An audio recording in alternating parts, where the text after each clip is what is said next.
I do strategic partnerships and work with global alliance partners at Epic Games. And this is my first time in India. So thank you for having me. They told me when I go to Hyderabad, I need to get pearls and eat biryani. I have no pearls yet. Okay, but have you eaten biryani? I've eaten a lot of biryani, Okay. and it does not disappoint. So thank you all for coming, and I'm so excited to speak with you guys today. We all come here because we have a shared passion for gaming, technology, 3D content creation, and overall CGI artistry. So I'm really happy to talk about the topic today, which is building a regional presence for a global marketplace. So let's take a journey through imagination and innovation, guided by some of India's most brilliant studios. So I'm so happy to introduce our panelists, and we can start with Samveda. Hello everyone, I'm Samveda. I am CEO and game producer at BornMonkie. We are an indie studio based out of Hyderabad, and we have been making games for the past 5 years. And we are currently building an IP called Akal Chambers, which actually got mega grand thanks to Epic team. At the BornMonkie studio, I mainly take care of the daily operations, and I also take care of the game production side, making sure I talk to the art team, I talk to the design team, and make it work so that they do not miss the deadlines, and that is what I do. Thank you for having me, Erika. Thank you for Fantastic. And I believe we're going to show some of Samveda's work.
Yay. Very beautiful. Thank you. Next up is Roby. Hi everybody, my name is Roby. I'm the founder and CEO of SuperGaming. I'm building a game called Indus with the rest of my team. You'll probably find us on the shop floor, on the expo floor. From a background perspective, used to be a backend engineer. Made a good choice and was the first iPhone developer in the country back in 2008, which kind of led to this career in gaming. Combined passions of kind of building iOS apps with also server-side engineering. So you'll see the only thing that SuperGaming does is only build real-time multiplayer games. 2017 onwards, we also sell the platform on which we build our games. We have a custom engine and a platform in the cloud called Super Platform that we partner with Google Cloud to sell. So both a game maker, but also I would say that we're a tech company making games. We'll view some of his work now.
That's our CTO doing the Bhangra.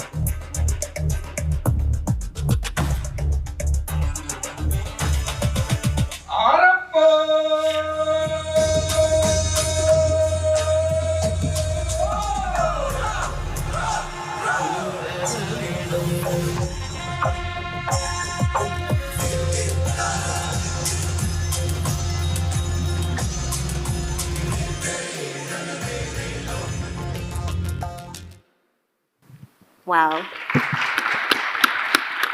It looks very familiar. I was at the airport and I couldn't help but see your advertisement everywhere. So congrats. I can say marketing is doing a good job. Absolutely. Next up is Aman. Hi everyone, I'm Aman, and it's nice to sit with the heavyweights here. I'm an architect and industrial designer by training, and after a bunch of stints with technology companies as founder, I found myself running a CGI service studio, and I also am a co-founder at Inverse Cricket. There's a we have a booth at E4. Play the game if you can. Fantastic.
Amazing. Very photoreal. Looks good. Last but certainly not least, Saahil. Thank you. As you all know, I'm Saahil, and most of you all know me as Baba from Baba Ki Balcony. I'm a senior artist at Sumo Video Games. I've worked on a lot of AAA titles here, and yeah, hoping to have a good conversation here. Absolutely.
Great.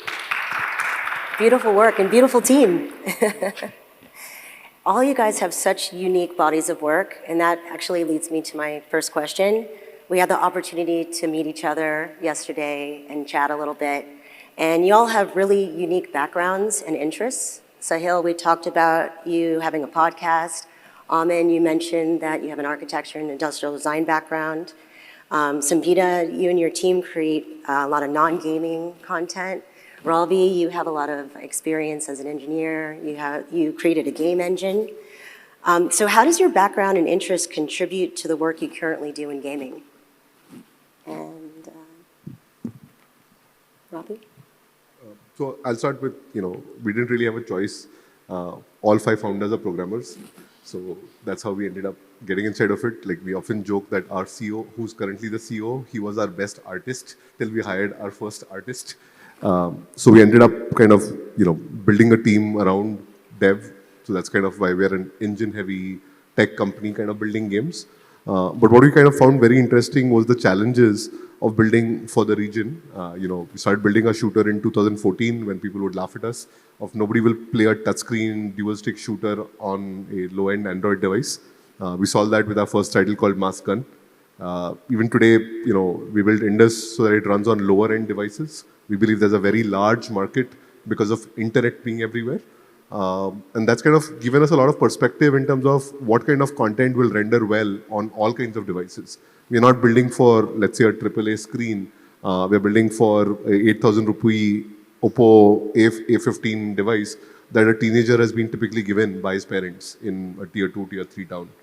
Any 2-year-old, 3-year-old device with a MediaTek processor inside of it, literally no GPU. How do you still render and convey the art style that you really wanted to convey through your art? And that's kind of what we've kind of thought about, whether it's procedural generation, the way that we modularize our content, and the way that we kind of create our content itself from a pipeline perspective, are things that we've kind of been fortunate enough to learn and understand over the past 7-8 years. That's fantastic. And I truly believe that mobile gaming is the future because it reaches so many people. So it's really smart. Aman? Yeah, so we kind of forayed into assets purely out of necessity because, in 2015, we were doing a tech startup by the name of Deckor, which was a consumer-centric app, and it had a huge element of CG into it. And traction didn't happen for us. So we had, two options. Either we shut or we, go on with what we had. And we had a very, very robust CGI team in place. So we created an entire business around it. Basically, the entire service business that we have today, which is known as Deckor, is basically a stem of what, that great team we had back in the day. So, yeah. For us, the motivation is like, honestly, it's like minded individuals, working together and looking at each other's work every day. We get inspired every day to push harder. And especially, like you said, I was speaking about the podcast as well. Just having people on who have so much fire and passion, as an artist, you want to go back and push in more to just make quality assets and have fun with it. That's great. That's why I love being in technology, because people are truly passionate about the tech and its applications. So that's great to find your people and build great work together. As for me, I come from a very unique background. I came from forestry and wildlife. That has nothing to do with gaming at all. So I have a very unique perspective. It is because some of our game elements, they are in an environment like Himalayas, you take or water. So what I add as a value is that I can authentically tell that, pine trees grow in Himalayas and red sander grows in Andhra Pradesh. So that is something that I add value to the team. Obviously the environment artists, they have the liberty to, add all the elements because it is artistic. But at the end, I make sure that, we could do this, and this is maybe something that gamers who are very specific to keen eye for details, I think this adds more value, and I think that is the best part of it. I love that, and perfect segue. Thank you. It's great when you can bring, elements of your environment, unique to your environment, into gaming experiences. During our discussion yesterday, there was a comment that was made. Robbie, I believe you said this. Gaming is an expression of your art and culture. So to expand on that statement, how can cultural heritage be effectively integrated into content creation in India's gaming industry? And a little bit more to that, what strategies can creators employ to showcase their cultural roots through their game design?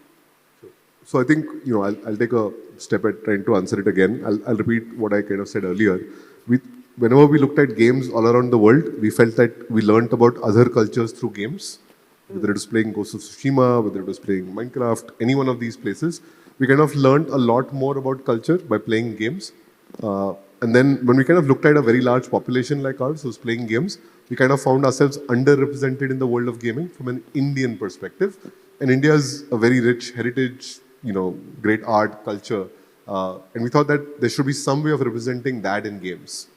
So we started out, small. In 2015, 2016, we launched a game called Mazgun, which was only launched in Australia, New Zealand. But we didn't launch the typical Halloween or Christmas season. We launched a Diwali season. And everybody was reaching out to me and saying, "Hey, Robbie, what's Diwali?" And we enjoyed telling people, what does Diwali mean? What are the festivities inside of it? And we thought that that was a great, so to say, export of your culture. All that we did was to double down on it, treat every other culture also well, but also tell people about your culture.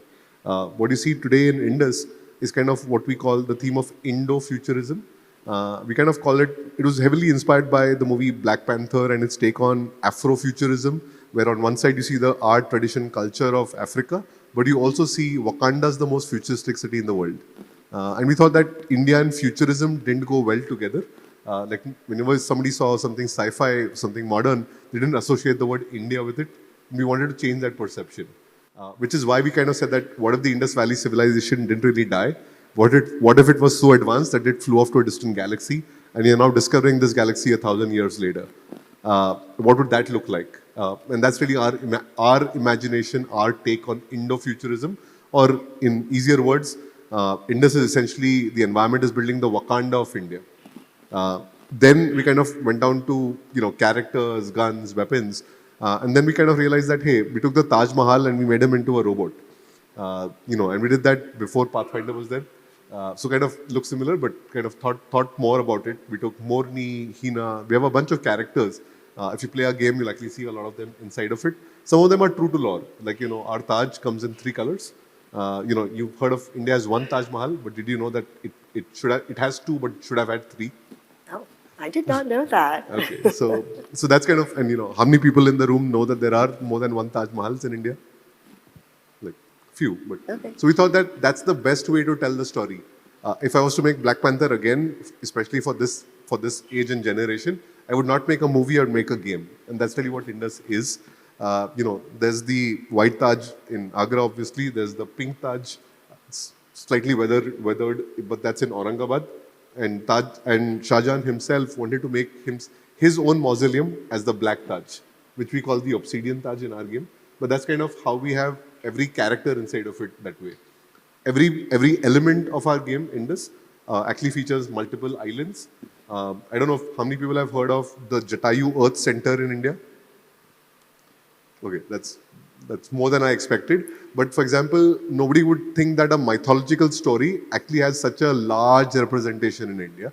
But the story of Jatayu really is the story of bravery, bravery against all odds. So this was a old bird who prevented an evil king from running away or kidnapping Sita. And that's really, and his wing is cut off. And so the Jatayu Earth Center has a fallen bird with one wing cut off. To make our lore accessible, we represented Jatayu not as a dead bird, but as a fallen falcon with one wing cut off. Nice. So it's, so to say, the island is literally called, the island of bravery. So that's kind of the story that we wanted to tell through our game. And that's really something that we realized of taking this regional approach to content creation. We had multiple stories to tell. At the same time, what we see as this future is that we don't know every story. We just happen to have enough people in our team from all parts of India that know these stories. Being able to, export these assets. We spent the last 3.5 years building all of these assets, crafting unique stories, telling stories about it, putting it out there in our lore. We thought 2 things would be great. One, the ability to sell these and allow other games to use these. I'm sure other people would love to have a character like our Sartaj inside of his game. Or have pieces of our element and architecture into a movie set, for example, or print chibis, or take our guns and make Nerf models out of them. And that's something that we keep getting requests for. So I thought this was an appropriate conversation to have from thinking about how can you take your assets and put them on a marketplace. We're slightly selfish in that sense. We just don't want to make the money of what we've already made, but we're hoping that we can also buy assets of people representing Indo-futurism and maybe tomorrow other futurisms as well. Yeah, it like just builds something Arabofuturism, Sino-futurism, Latino-futurism. These are all themes that we are doing as we launch in those regions. Amazing. It's a really great thing having a regional presence, where you can make content so that you are culturally relevant and you can make content for people. Like we can see there's a lot of indies who are developing games where they don't have, access to assets. So it really enables them to use our assets and see the benchmarks also and see, the utility of it. So that's a great thing. Cultural export, let's see. So I will step out from the on a macro of gaming here and talk about purely assets. And more than cultural, I would talk about vernacular. Say, for example, even if you talk about India and if you're talking about assets, let's take architectural ecosystem per se, right? Northeast India is heavy on bamboo furniture. South India is heavy on teak, and it's very, very different in the north of India. Some spaces the wood is mostly ash, uh, oak is being imported and whatnot. So I think when I started practicing an architect, like 12 years ago, I just had to make them all. Like, we didn't have, I'm not only talking about materials right now. I'm not even talking about the styles, how the different, carpenters are actually creating those things. So I think we are exporting enough culture when it comes to video games. Let's just say Indus Games are doing brilliantly, and Raji, special shout out to them, have put us on the map. Um, we definitely kind of need those assets for others to use, like we just mentioned. But I think purely from asset point of view, for other industries, we really have to cluster them out. It's happening already. You have small little chapters going on Discords where people are actually creating vernacular content and assets and trying to put them online for for others to actually use and buy. Um, yeah, so that's my 2 cents on it. Yeah. Fantastic. I would like to add to what Robbie said. So, when it comes to cultural representation, right? I think for Indian storytellers, it comes naturally since we have heard of all the folklore when we were kids. These instinct come in. The stories that we tell instantly come in, and I think that is a great advantage to all the Indian storytellers, and I think that is what we try to contribute to the culture. That's fantastic. I have to say, Wakanda for India, I was like, oh, yes, I get it. Being an African American, when that came out, Black Panther, it was a big deal. We all went to the movie, people were crying because finally you can see us represented in such a unique, inspiring way. And it was a wave that went over America and the world. And it was so important to have that type of content out there. And you're absolutely right, it should be a game now. But I really look forward to seeing more India content because I'm just getting to know more about your culture, being here for the first time.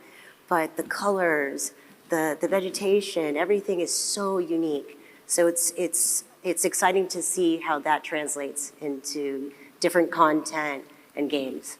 So it's fantastic. Great. And you guys are great with the segues. Love this. So how can creators strike a balance between localization and producing diverse content? How can you resonate with global audiences while staying true to your roots? So India versus catering to the global market.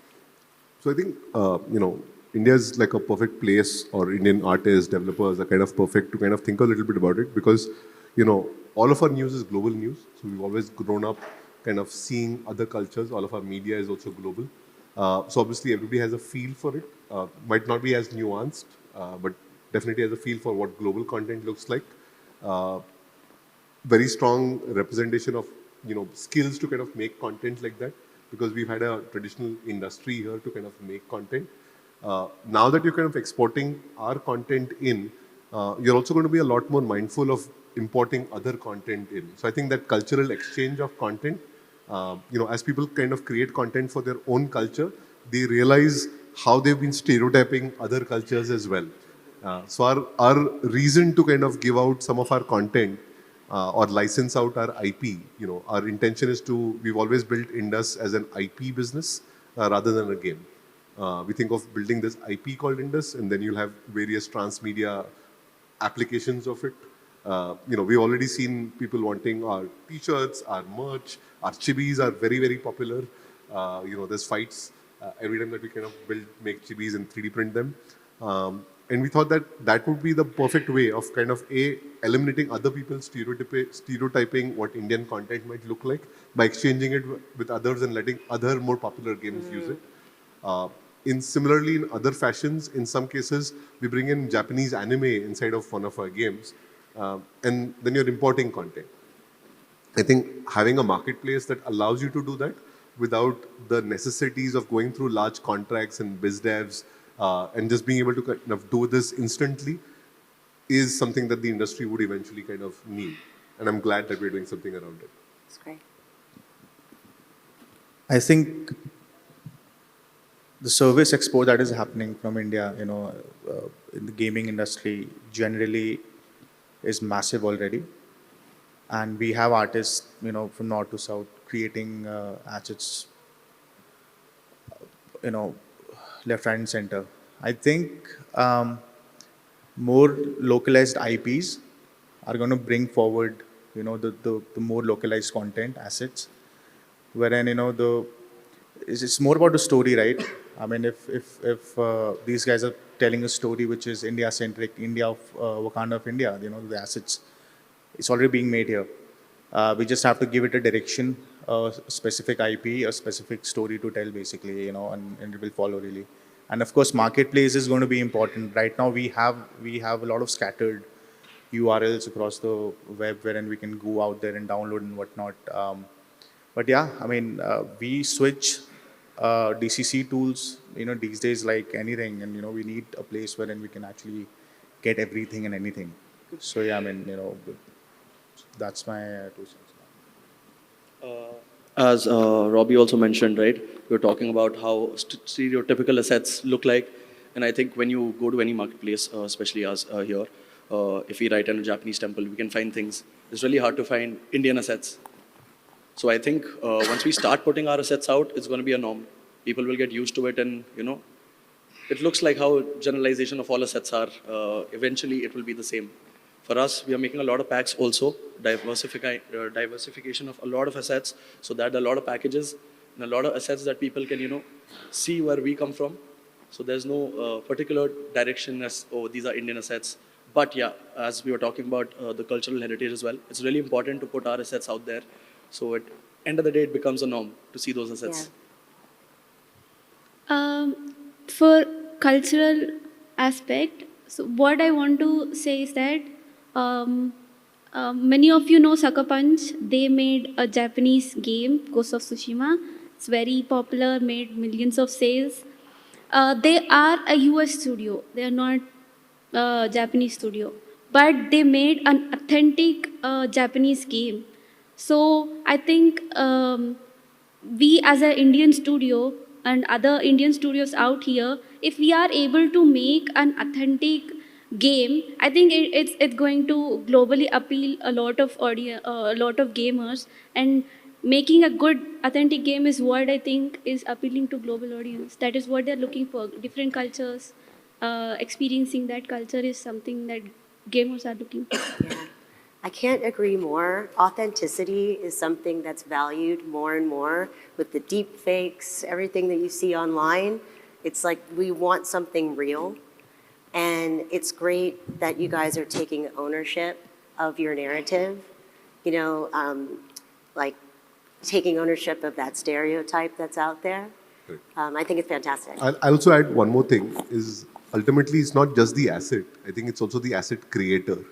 I think, eventually you'll kind of see that people will gravitate towards assets created by this creator because there's a story to tell. There's a persona behind it. There's or a set of ethical practices behind it versus just any random copy of it. I think that's the other part that a marketplace gives you. It allows you to expose your talent out versus being an unnamed face that created the talent, the asset. Absolutely.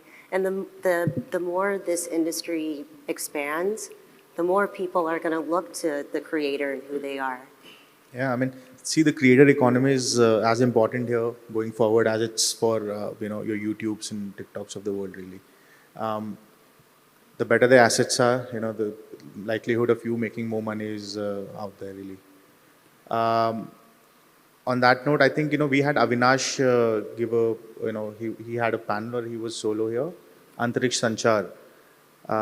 Yeah, brilliant work, right? As an indie, I mean, I don't know what to call him, indie artist or a studio, but if I think of regional assets today here on this panel, I think of him because he's out there doing it so well.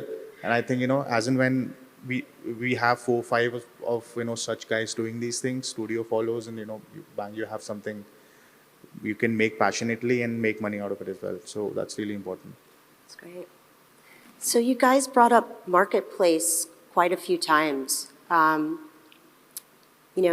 game industry in India is evolving rapidly, and that's apparent with the diverse content we are seeing at IGDC. You walk the aisles, and it's like, mind-blowing everywhere you look. How can initiatives like marketplaces and crowdsourcing, you touch upon this, Roby, be leveraged to discover new content and talent, ensuring that all content, whether in the gaming industry or beyond, continues to tell unique and compelling stories? So I think what we've kind of looked at in marketplaces, especially if you kind of look at programming marketplaces, other asset marketplaces, sometimes just the discovery of other things leads to a lot more ideas. So we kind of felt like putting out our content, who knows, the next movie might be built using Indus characters. That's the reason that we wanted to kind of find a marketplace to allow people to tell a story. We've been approached by many people who want to tell a story of the backstory of the Indus, Coven and things like that, of the Yaksha universe that we kind of conceived. But we don't have enough assets around those because we are mostly focused on game assets. People want to tell the story of pre-Indus. And artists out there are creating content, creating fan content today. We'd love for that content to be recognized, paid for, legalized also, and shared by other people as well. So for that, that's really where a marketplace comes in and gives you that structure of how to discover, how to use in a legal fashion, and how to attribute work to somebody else. I think all of these structures kind of coming in lead to speed in the industry. Our engines are pretty much standardized. Our export of assets are pretty much standardized. Even today, rigs, animations can also be standardized. So I think those pipelines getting standardized allows us to be a lot more creative, where you're not the only one making all the assets. At the same time, it allows you to discover talent that is capable of making assets like that and being able to recognize that with a financial upside as well. India having a big talent pool right now. There are a lot of developers, programmers, artists, and a marketplace creates a lot of revenue source as well. So I just want to share this as an artist. It's really important if you are putting your stuff out on marketplace. Make sure that your art style is relevant throughout all your assets. And as a consumer also, you want a package to have all the assets looking the same. So it's really important that you can use all of them in the right place. So none of the things look out of place. So yeah. Oh, that's good advice. As for me, we are an indie studio, right? So we actually started using Unreal Engine for various reasons, and one of the reason is marketplace. Marketplace is heavily curated and it has great quality assets. And for us having this opportunity to get our assets to marketplace and let them be used by others, not for just gaming but for other like cinemas, VFX, etc., is something I think it's a great revenue source for us. I think that is a great advantage to us. Yeah. Right. Thank you for the plug, by the way, so I don't have to do it. So fantastic. Aman? I would add to my previous point that we need to consolidate everything, and it's a ever evolving industry we work in. Basically, it was not the same 5 years ago. It was not the same 10 years before that. Right now, a lot of regular folks are coming in. You don't have to send them to a college to learn something. They'll just pick up a tool like, it was nobody's business, and they'll start creating stuff in 15 days. 3D printing is coming in, and I'm sure lot new forms of media have to be catered when we talk about marketplaces, of course, and that's why I think consolidation and having a tap on the future is super important. That's great. Also, marketplaces, they build community. You can reach out to your fans in different way, different platform versus your games. So it's great. All right.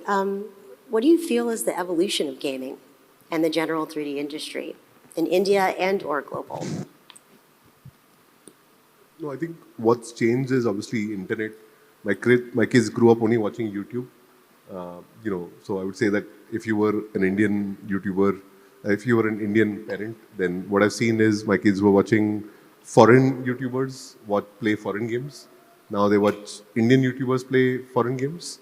But I think a day is coming where you'll see Indian YouTubers playing Indian games, and we're hoping Indus is one of those first conversations that you'll see. So that's really how we see the market kind of evolve, kind of go towards local, and mostly driven by what we've seen happen in China. Like, most of, the large Chinese titles have local content, local flavor inside of it, and that's, for us, it's a journey that we kind of think that we'll go through. From our perspective, the marketplace provides an acceleration and a validation that talent exists to produce that kind of content. And that's kind of something that I kind of feel like you don't really need to produce a game to make money. But, like you said, I've seen this where people pick up real skills really quickly and are able to be recognized for that content versus being a no-name slogging somewhere. If I could say where I see the industry progressing in terms of 3D, rapidly seen the time where you had to bake normal maps and do things. Now with Nanite come in, things are expanding in a crazy way. So I'm just hoping what kind of assets come out with photogrammetry and other things, and how the marketplace will eventually change with realistic looking assets as well. So just waiting to see what happens next. Yeah. Excited. So I'm a VR gaming guy, and also someone coming from technology properly. I'm really, really excited about what Apple has to offer with the latest headset that they will come with. Meta Quest 3 has released. Our game works perfectly fine on it. But we had to make all of it, right? It'd be nice to have, VR specific content also on asset marketplaces. Yeah. Speaking of VR, I had the pleasure of playing your game just now, and I realized how terrible I am at cricket, but how fun your game is. So now I want to play your game, and now I want to learn cricket. So thank you for that. I would like to say that when I was little, images were the best thing. As Roby mentioned, internet penetration, right? The images were the best thing. Then came videos. Currently, videos are still popular, but there has been a change in the kind of videos that we see right now. They are more interactable, and I think they are more interactable in the sense of gaming, and also in the sense of like have example Nike. We have Nike shoes wherein you go to the store, instead of you actually going to the store, you open an app, you go through it, and you apply it to your leg and see if that is good or not. I think the gaming and 3D industry is going to evolve, and it's not going to stop. So that is what I think it is heading to. Yeah, lots of different applications that work together, for sure. Thank you so much. This was fun. Yeah. So we have all 5-6 minutes left. So I'm going to open it up to the audience if you want to ask anybody any questions.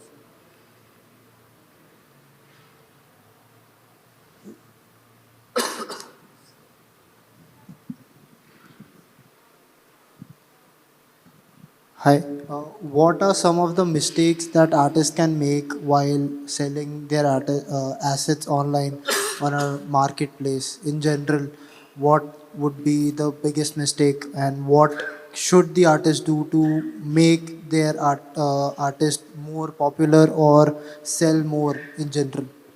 I think the mistakes people generally make is export settings, wise up, XZs, all that.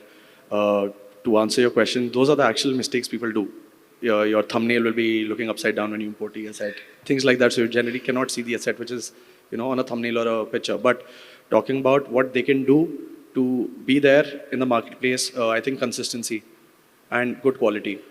If you're making assets in your free time for our stations and you have a set created, I think it's best to put it on there and be consistent with it, improve and give good quality. That's what people want. If someone's taking your assets, they need to be game ready. All those things should be in the criteria. Does that answer? Yeah, thank you. Yeah, quality and consistency is super important. Absolutely. Anybody else?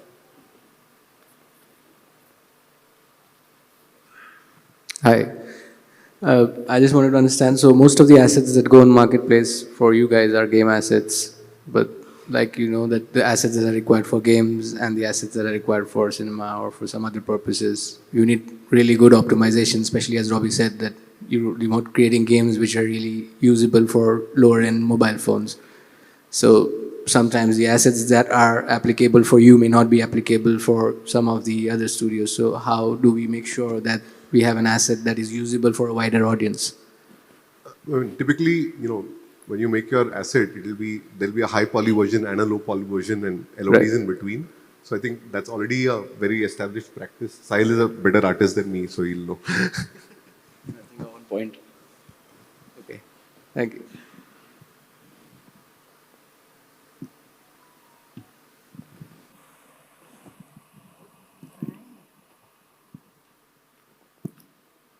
Anything you want to add, or guess that's it. Thank you so much. Oh wait, one more.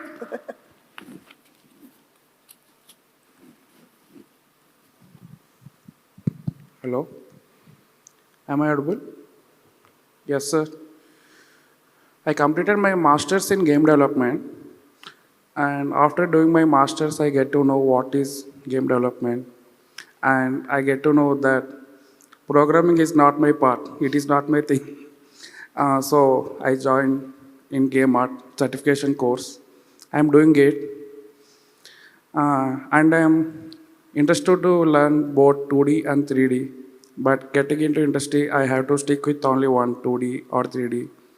That's the thing I want to know. I have to make my self-assessment. And as a beginner, can you give any guidelines or something? You are a senior artist, right? Like that, your journey or something, If how I to... could, I'll tell you, I started my journey in 2011 as a designer. Okay. I was in the same place as you and I turned into an artist right now. Yeah, okay. Right. So for me, it was what I love the most. I am a 3D artist, I sculpt, but 2D is also my passion. Okay. So I think there's something that you need to do in your free time, practice art. Yeah, okay. And see what suits you best. If you think you're really good at concept art, pursue that. But if you think your 3D skills are good, that is a question you need to answer yourself, that what are you good at? Yeah. And what skills you want to develop further. Okay. Because I think in the future you would want to pursue one stream and then, either it's technical art, 2D, 3D. So I think that's your calling. Yeah, yes, sir. Someday I want to be like you. Yeah, not... Thank you. Yeah. But I love I think you'll that. eventually You are my inspiration, be like better. that. Yeah, like that. But I was in the same You are shoe. all my inspirations, different people. Someday. You'll eventually be there and better. You want to be clear that you want to be Saahil the artist or you want to be Baba the balcony? Sahil. No. Yeah. Yeah, thank you. Thank you. That was a great ending. So thank you. I guess we're done. Thank you so much, everyone. you. Thank you.